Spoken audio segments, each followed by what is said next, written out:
Hello, good morning. അപ്പോൾ ഇന്ന് രാവിലെ തന്നെ നല്ലൊരു സ്ട്രോങ് മസാല ചായ കുടിക്കാമെന്ന് വിചാരിച്ചു. അപ്പോൾ അതിന് വേണ്ടിയിട്ട് വെള്ളം വെച്ച് ഇഞ്ചി ചതച്ചിട്ടു, അതുപോലെ തന്നെ കറാമ്പട്ട, കറാമ്പൂ, ഏലക്കായ ഇത് മൂന്നും നന്നായിട്ട് കുത്തിയിട്ട് അത് ഇട്ടിട്ട് നന്നായി തിളപ്പിച്ച് ചായപ്പൊടിയും പഞ്ചസാരയും ഇട്ടിട്ട് കുറച്ച് നേരം തിളപ്പിച്ചതിന് ശേഷം പാൽ ഒഴിച്ച് നല്ലൊരു സ്ട്രോങ് ചായ ഉണ്ടാക്കി ഇതുവരെ കുടിച്ചിട്ടില്ല. അങ്ങനെ പിന്നെ ഇന്ന് എൻ്റെ കൂടെ നേരത്തെ തന്നെ ഒരാൾ നീറ്റ് വന്നിട്ടുണ്ട് ദോശ വേണമെന്ന് പറഞ്ഞിട്ട്. അപ്പോൾ അവന് വേണ്ടിയിട്ട് തന്നെ ഇന്നലെ രാത്രി ദോശ ഉണ്ടാക്കി എൻ്റെ മാവ് ഫ്രിഡ്ജിലുണ്ടായിരുന്നു. അപ്പോൾ അത് വെച്ചിട്ട് അവന് ദോശ ഉണ്ടാക്കി. അപ്പോൾ അതിൽ ഏകദേശം ഒരു 3 ദോശക്കുള്ള മാവ് ബാക്കിയുള്ളൂ. പിന്നെ ആണെങ്കിൽ ഇന്നലെ ഉഴുന്ന് ദോശ ഉണ്ടാക്കിയതിന് മാവും കുറച്ച് ബാക്കിയുണ്ട്. അപ്പോൾ അതൊക്കെ ചെയ്യാമെന്ന് വിചാരിച്ചു. അപ്പോൾ ഞാൻ കുട്ടികൾക്കുള്ള ചായ ചൂടാറാൻ വേണ്ടി ഒഴിച്ച് വെച്ചിട്ട് ബാക്കിയുള്ള ചായ ഈ ഫ്ലാസ്കിൽ ഒഴിച്ച് വെച്ചു. അപ്പോൾ ഫസ്റ്റ് ദോശ തന്നെ അവന് കൊടുത്തു. ചെറിയൊരു പനിയൊക്കെ ഉണ്ട്.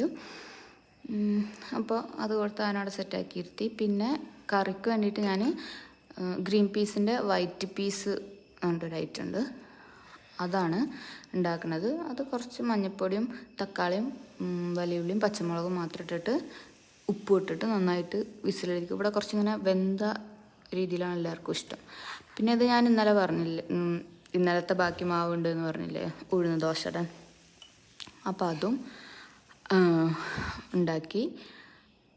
പിന്നെ ഞാൻ ഈ ദോശ ഇങ്ങനെ ഉണ്ടാക്കി കഴിഞ്ഞാൽ തീരെ ശരിയാവാറുന്നില്ല. പക്ഷെ ഇപ്രാവശ്യം, അതായത് ഇന്നലെ ഉണ്ടാക്കിയത് ഉണ്ടാക്കിയത് നല്ല അടിപൊളിയായിട്ട് കിട്ടി.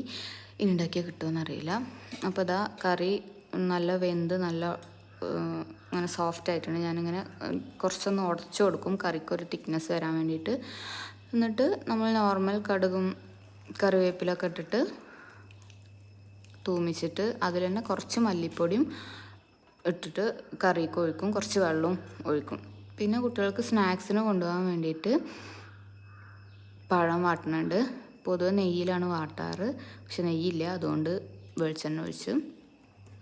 നെയ്യ് ഞാൻ മുന്നത്തെ വീഡിയോയിലൊക്കെ ഞാൻ എൻ്റെ താത്താൻ്റെ വീടിൻ്റെ അടുത്ത് നെയ്യ് വാങ്ങിച്ച് പറയാറില്ലേ, ആ നെയ്യ് കൂട്ടിയതിന് ശേഷം പിന്നെ കടയിൽ നിന്ന് മേടിക്കുന്ന നെയ്യ് ഒരു എന്തോ പോലെ, അതുകൊണ്ട് പിന്നെ ഞാൻ കടയിൽ നിന്ന് ഇപ്പം അങ്ങനെ നെയ്യ് വാങ്ങിക്കാറില്ല. താത്താൻ്റെ അടുത്ത് കുറേ പറഞ്ഞിട്ട് പിന്നെ ഓരോ റീസണായിട്ട് അങ്ങനെ പോയി. ഇനി എപ്പോഴേലും കിട്ടുമായിരിക്കും. അപ്പോൾ ഇതാ സ്നാക്സ് ആക്കി കൊടുത്തു. അപ്പോൾ ഒരു മുട്ട പുഴുങ്ങിയതും കൂടി വെച്ച് കൊടുക്കുന്നുണ്ട്. ഒരു പീസ വെച്ച് കൊടുക്കുന്നത്, ഒരു മുട്ടയുടെ പകുതി. അപ്പോൾ അതിനെ വീണ്ടും പകുതിയാക്കണം, ഫ്രണ്ടിനും കൂടി ഷെയർ ചെയ്യാനെന്ന് പറഞ്ഞിട്ട് അങ്ങനെ ചെയ്തു. പിന്നെ ദോശയും കറിയും ഒക്കെ തന്നെ ആക്കി ലഞ്ചിന്. അപ്പോൾ ഇന്നത്തേക്ക് അത്രേ ഉള്ളൂ. ബൈ.